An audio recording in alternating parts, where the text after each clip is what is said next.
Hey, everybody know ain't no party like a Diddy party, so. Yeah, that's what's up. Yeah. Yes, sir. And it's just basketball.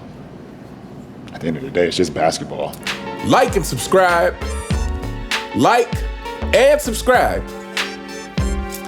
Like and subscribe on the way in the door, my people. I hope you all are having a truly fantastic day today. Welcome back to Fanboy Fridays. Fanboys, your day will be going terrible after this video. Before we get started, I want to say this. What I'm about to say is my opinion.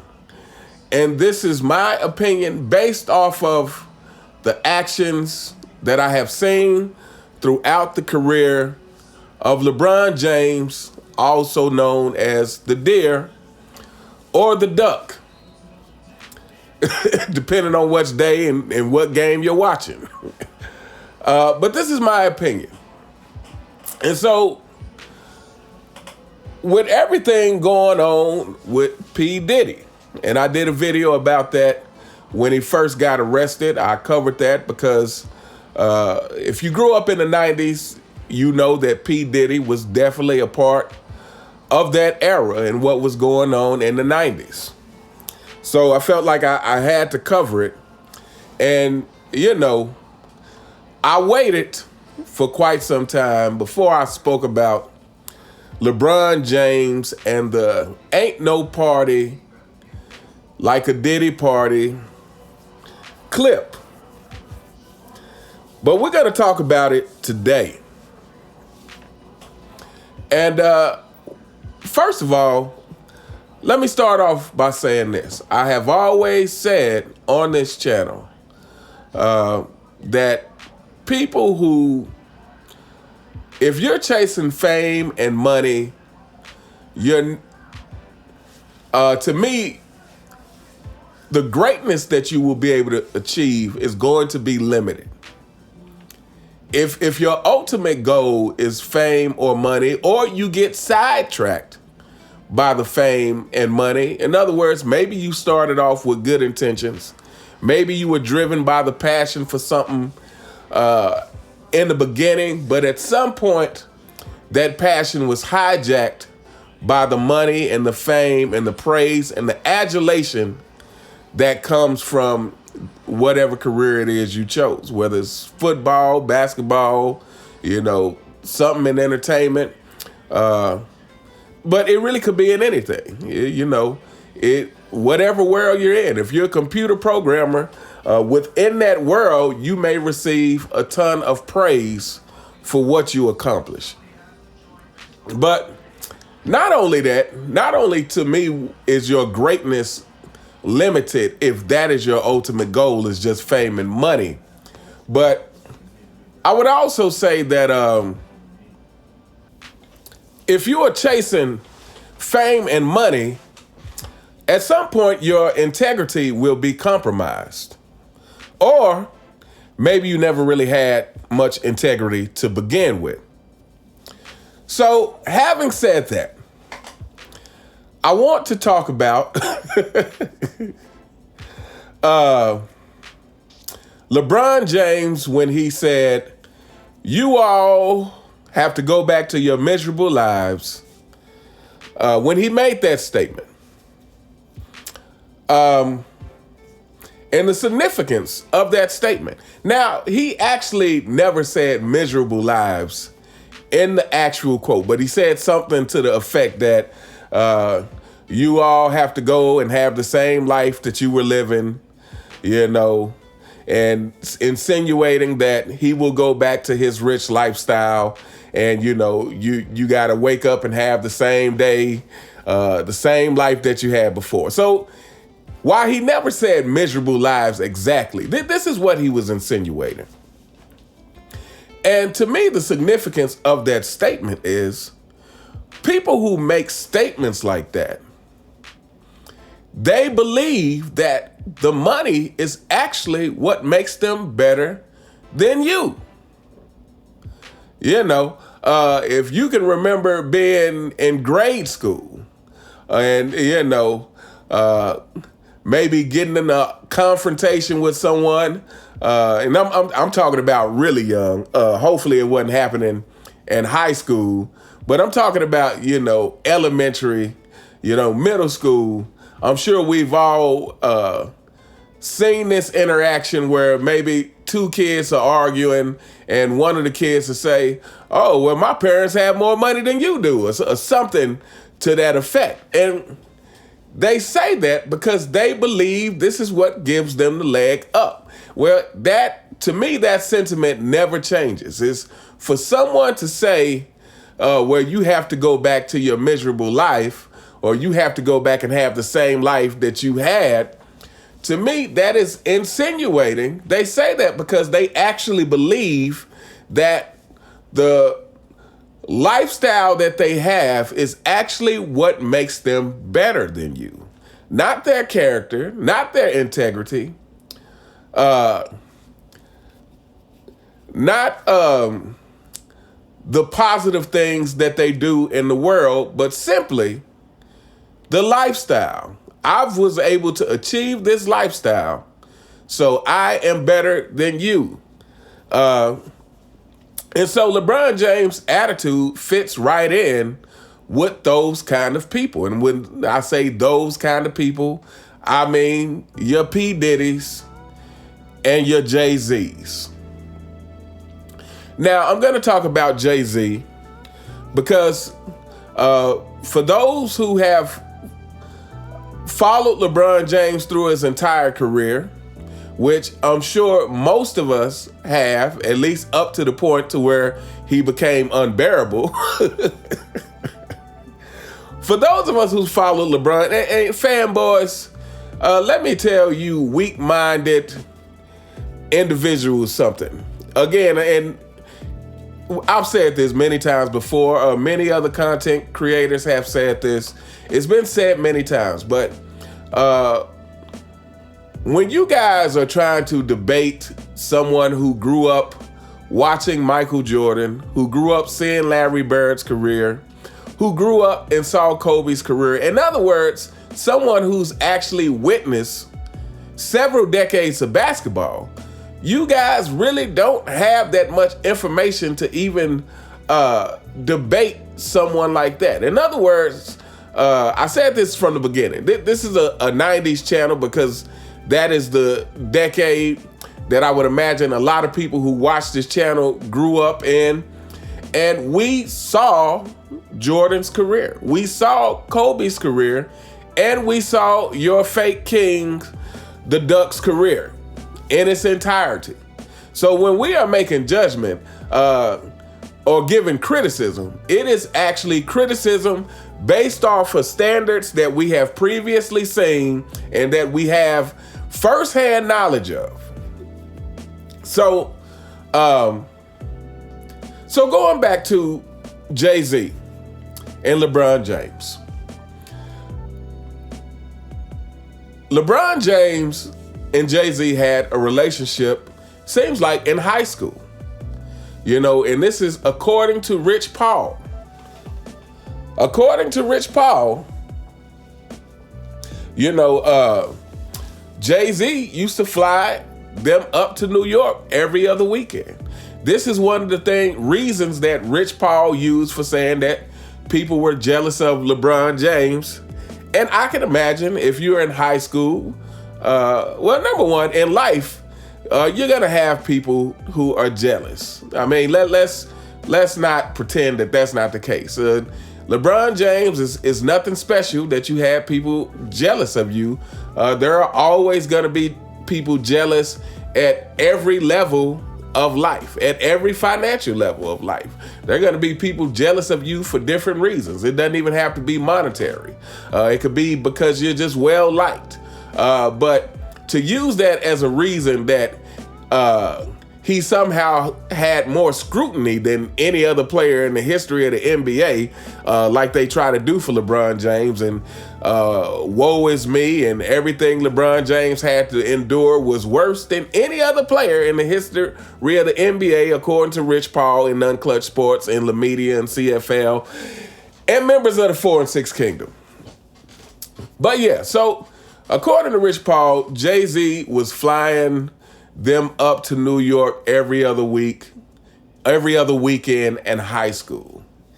And, as the rumors began to circulate, which I feel like those rumors have been out there about Jay-Z, but as they began to circulate even more now because of the P. Diddy thing, you have to wonder the effect that a person like that, now again, this is all speculation, this is all my opinion, nothing has come out about Jay-Z yet, but the rumors are there, and I always say when there's so many rumors out there, I tend to believe that there is some truth to it. So you have to wonder the effect that a Jay-Z had on a young LeBron James, who hadn't quite gotten to the NBA yet. Again, it was still in high school. You have to wonder how that affected LeBron James. And I think a lot of what we see with LeBron James are effects of that, of being around that kind of culture, of being around those kind of people from a young age, those kind of people who, again, to me, have no integrity, who would do deplorable things for the money and for the fame. And so going back to the ain't no party like a Diddy party. There are clips of LeBron James hanging with Diddy.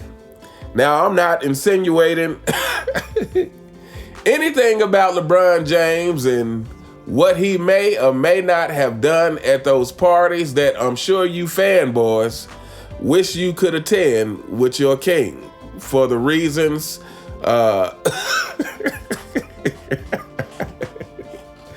we all know what I'm saying. I'm sure you fanboys wish you were there.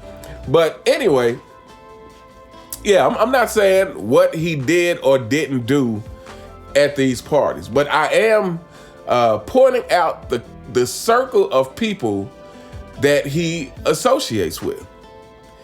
And we take this back to all the rumors that have surrounded LeBron James for his entire career. And here's where I'm going with this video. Because this video is about a much bigger thing for me. And that is, when I started this channel, and I criticized LeBron James, it was pretty much strictly basketball. But as I've gone on, again, the more you learn about LeBron James, the more you have to question a lot of things about LeBron James. So as this channel has evolved, and the more I see about LeBron James, what I've researched about LeBron James to do some of these video topics, it begs the question, and this is a question for you fanboys, and this is why we're even talking about this at all, because one of the things that the ridiculous fan base of LeBron James love to come back with when they have nothing else to say, when you've laid out an argument for why he is not anywhere near as great of a basketball player as they try to say he is, when the fanboys are stuck on a dead-end road with nowhere to go, the Hail Mary that they like to throw out is, oh, why are you picking on a man that he's never been in any trouble, he's a good father, he's a good human being, blah, blah, blah, blah. This is the fanboys' Hail Mary response once they've been backed into the corner. But with all the things and rumors surrounding LeBron James, with the people he tends to associate with how he's gone about his career, I'm starting to really doubt how great of a person LeBron James actually is. And when I say I'm starting to really doubt, what I really mean is I don't believe LeBron James is that great of a person at all. I believe LeBron James now I'm not saying he is Diddy.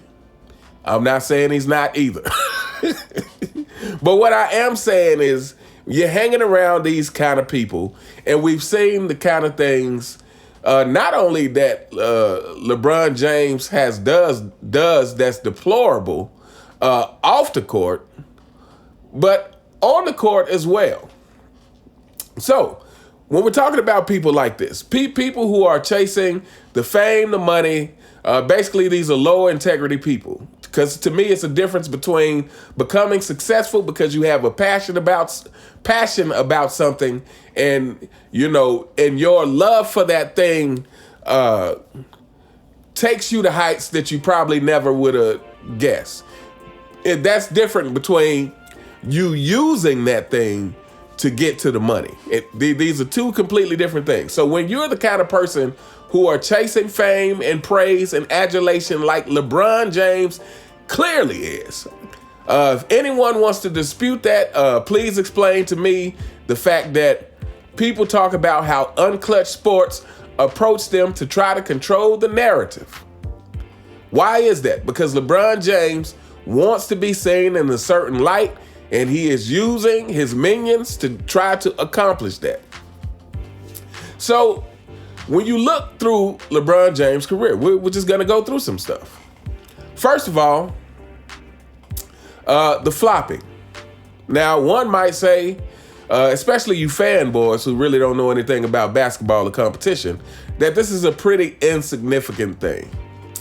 But again, I've done enough videos on the flopping, and I think we can all agree, again, those of us who are being honest about it, that flopping is both lying and cheating.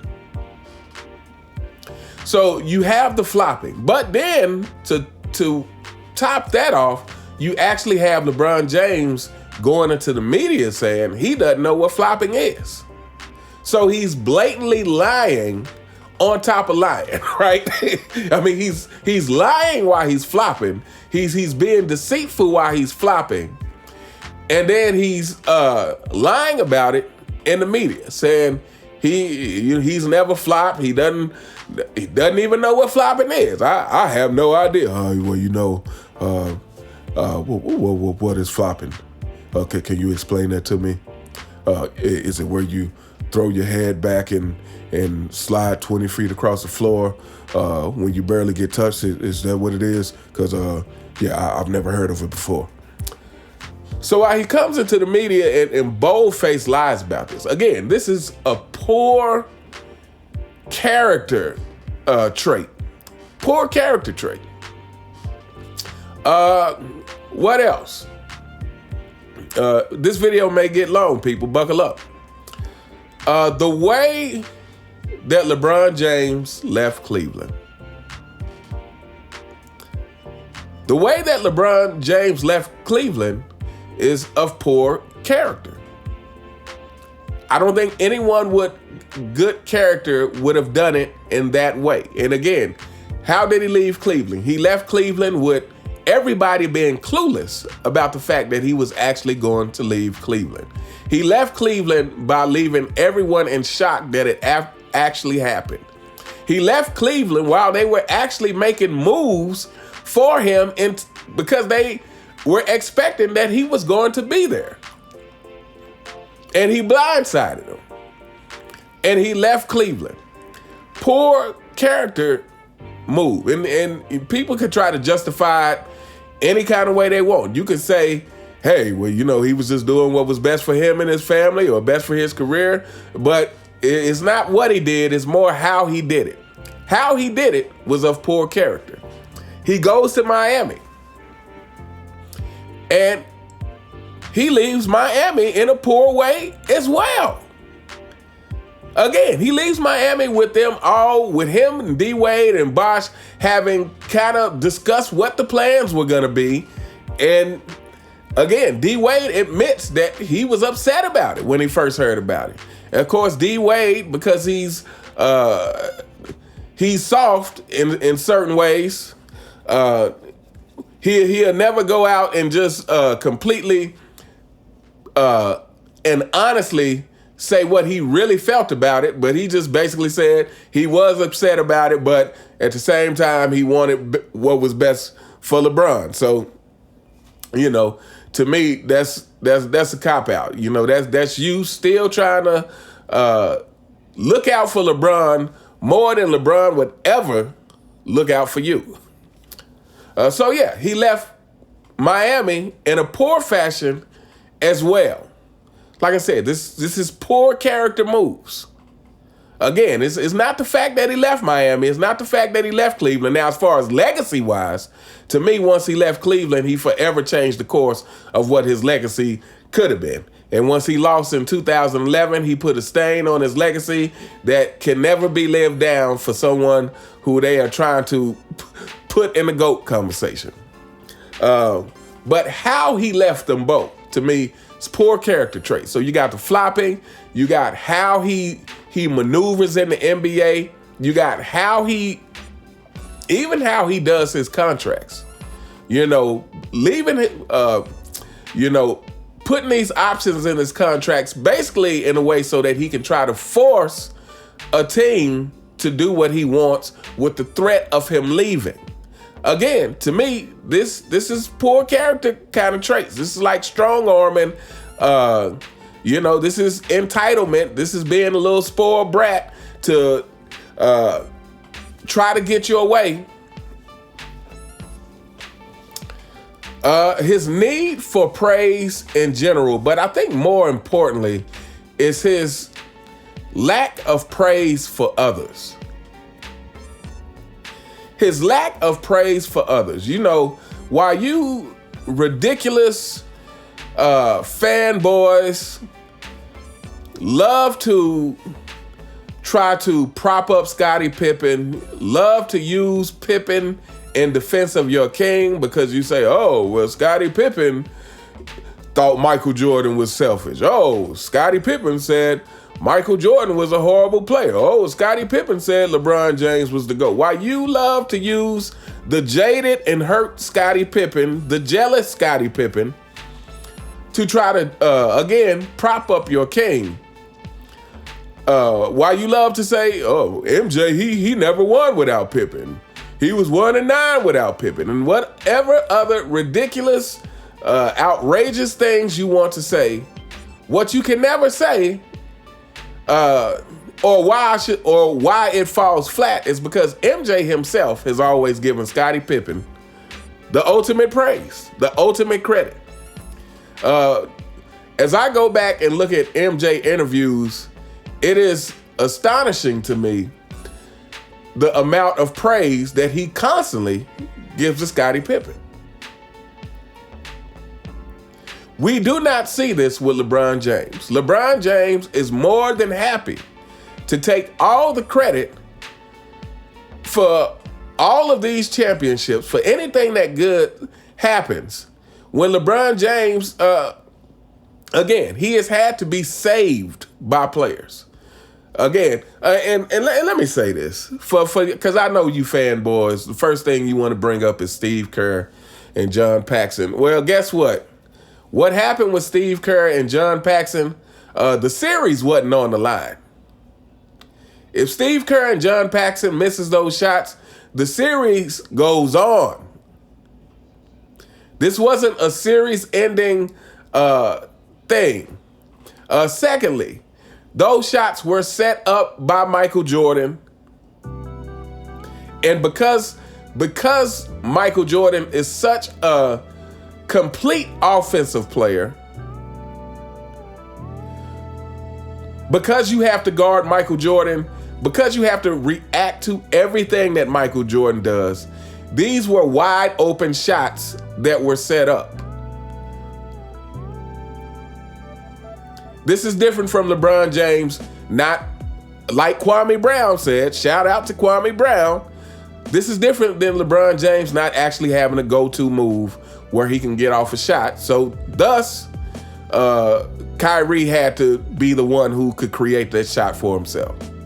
Thus, Ray Allen had to be the one who had such a presence of mind to be backpedaling towards the three-point line so he could receive that pass and hit the shot again to save the series. But I never hear constant praise from LeBron James of these players. I never hear the constant praise for LeBron James. Oh, maybe that's because he tried to have Kyrie traded. Fanboys. So while you, again, bring up things like Scottie Pippen, LeBron never having a Scottie Pippen, LeBron would have had Scottie Pippen traded. That's your king. That's the duck. That's the guy who has no idea what building anything is about. So yeah, LeBron James' lack of praise for others, to me, again, shows his poor character. This past Olympics, we saw another example to me that really demonstrated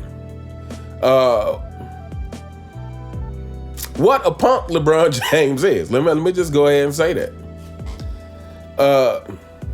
And that is in Paris when the young kid simply wanted to get a picture with LeBron James, and LeBron James like, stop, don't do that. That's your king, fanboys, the duck.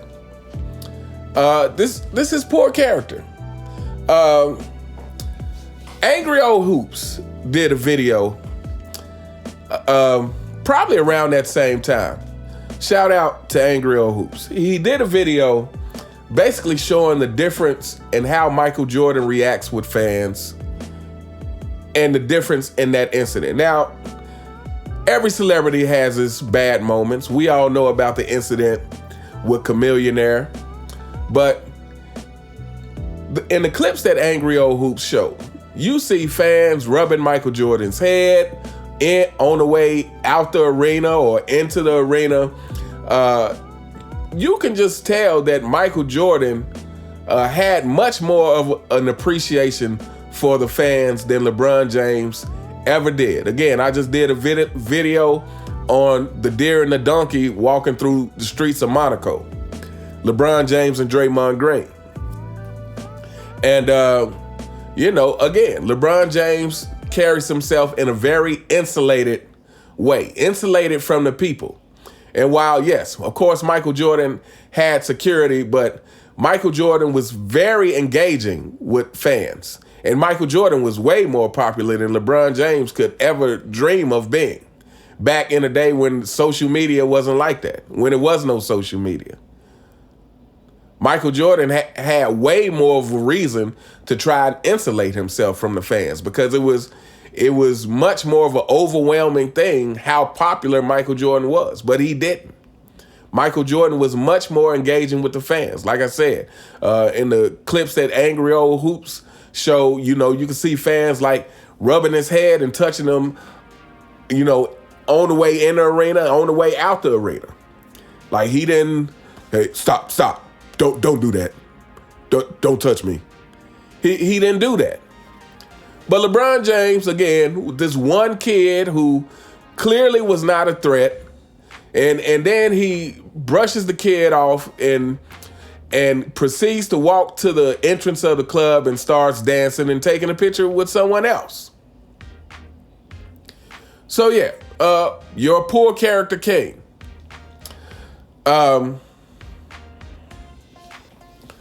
Him constantly crowning himself. Him constantly crowning himself and having to self-praise. And again, I did a video about this, about the psychology behind this. I read an article about the psychology behind people who constantly have to brag, who constantly have to self-praise. And this is a poor character trait. And it's actually putting out a message the opposite of what he probably thinks he's putting out. He thinks he's letting people know how great he is, but he's letting people know how insecure he is. He's letting people know that he really doesn't believe he's as great as he says he is, because when you know you're something, you never have to say it. Again, I've used this example many times before. Those who grew up in the hood, that the most dangerous guys are not the most vocal guys. The most dangerous guys, their reputation precedes them. In other words, like Michael Jordan said, I let my game do the talking for me. Michael Jordan doesn't have to say anything because his reputation precedes him. Everybody already knows. This is why the league knew not to trash talk Michael Jordan. Because as great as he would elevate his game. Well, it's the same thing. Like I said, if you grew up in the hood, you knew the most dangerous guys, their reputation preceded them. They didn't have to say nothing. They didn't have to talk about how tough they were. Everybody else talked about it. Everybody else knew it. But LeBron James has to constantly tell you how great he is. Again, this is another poor character trait.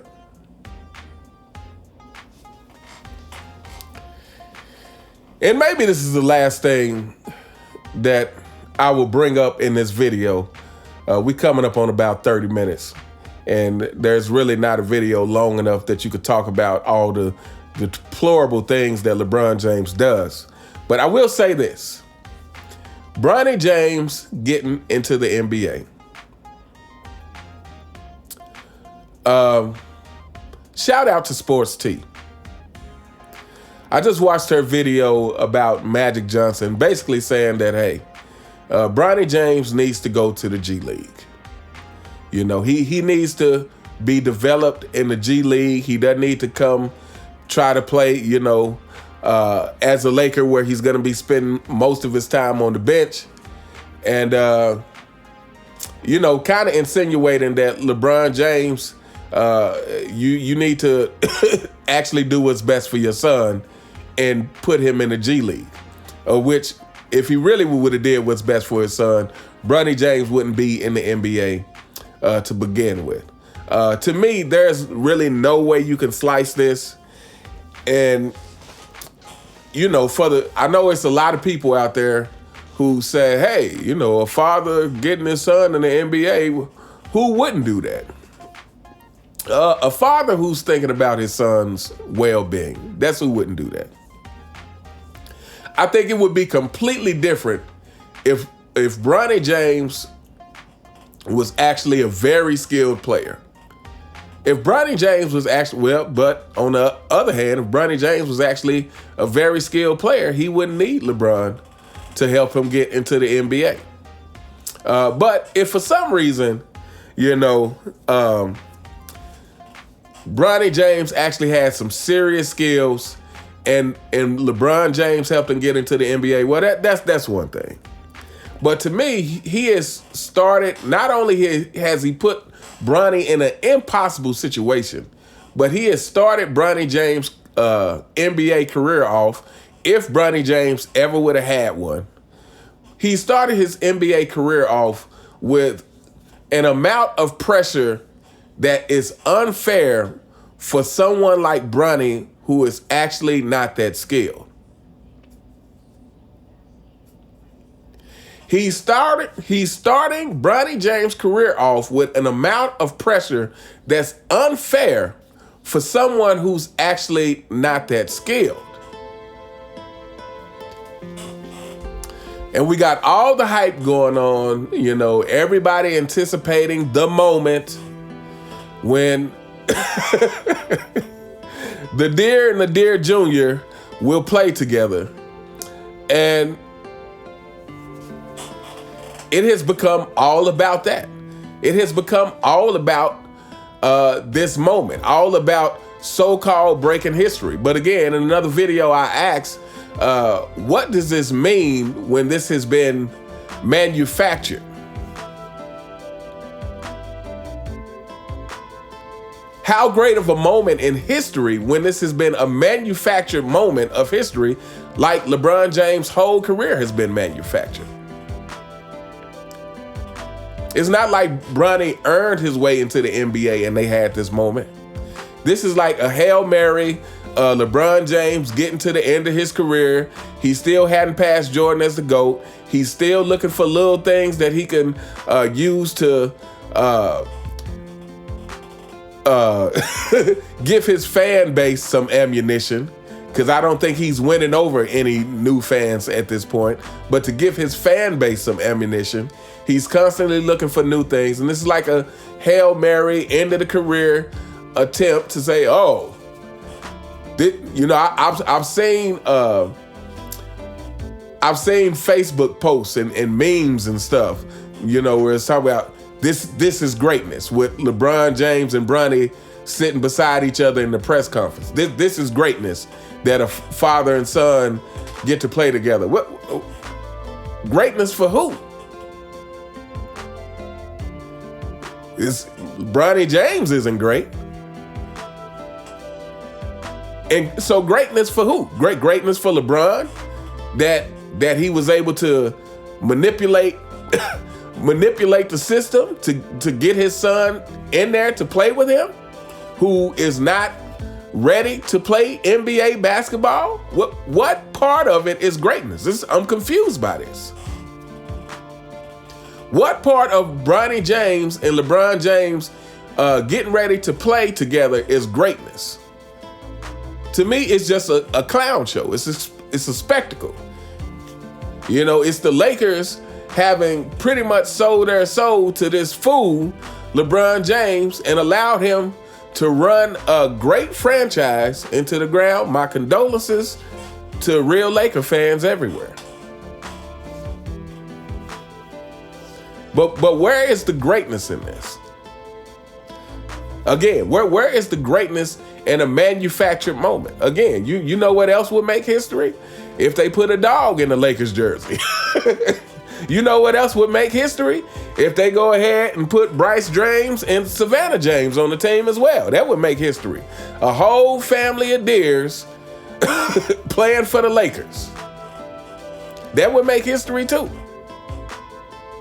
But again, what does it mean if it's manufactured? Especially in sports, when competition is supposed to be the fundamental thing behind sports. It's competing.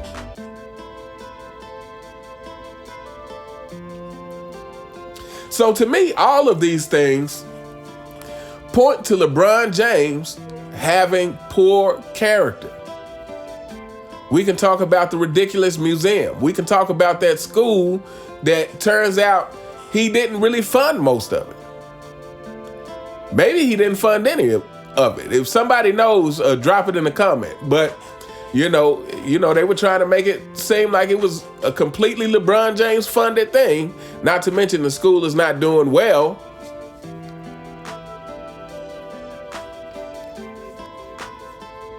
And I guess we can't get out of here by, I just dropped a video yesterday talking about how Kwame Brown was banned from Twitter for trying to contact Chael Sonnen for an interview.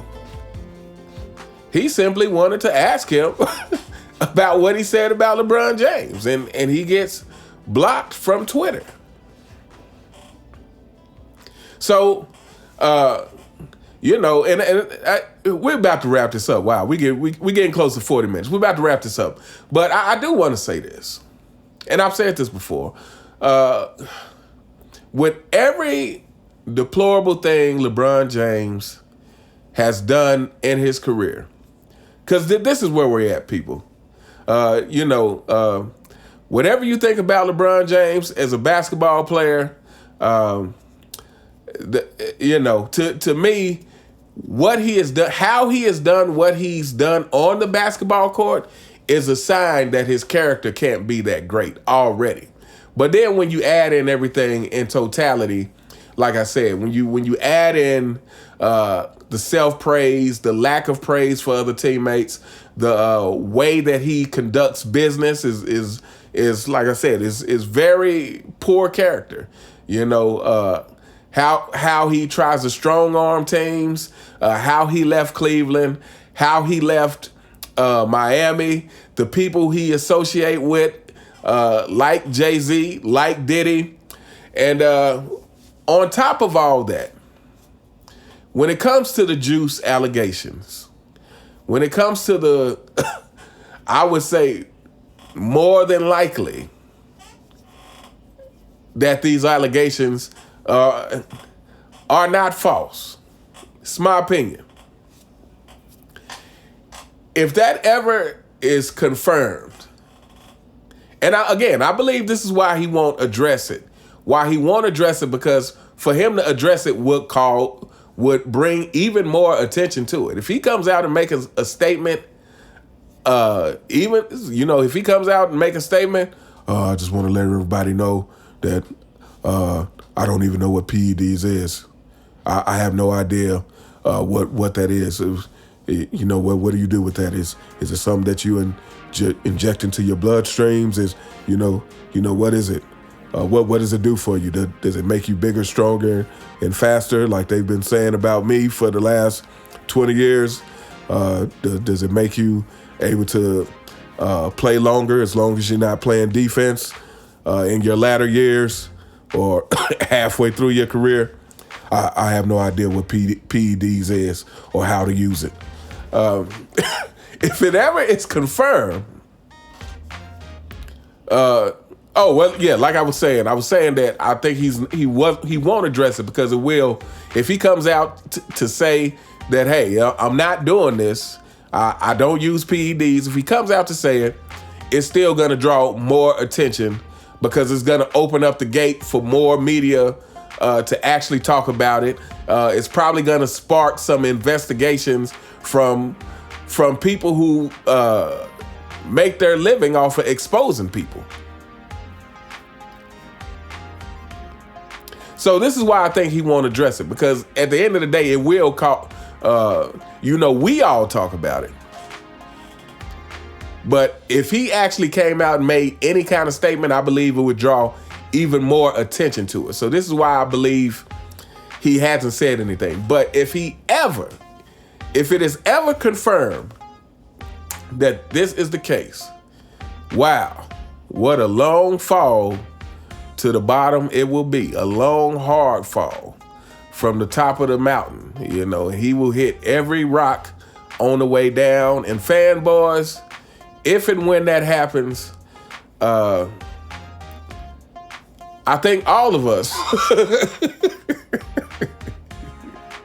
will delight in the misery that you guys will suffer because of it, because you have spent your entire lives trying to defend the indefensible. You have spent your entire lives calling people haters for criticizing your king. You have spent your entire lives being willfully blind to what LeBron James does.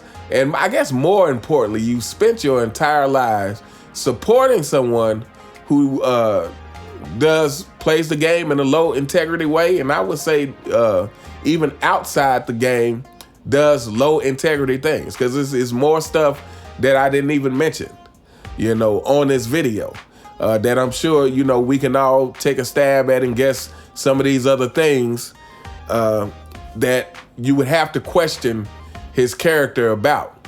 But yeah, so we gonna hold up here, people. But like I said, I think to me, with LeBron James, to me, all of these things point to fanboys, you guys are absolutely wrong. Your king is not a good guy.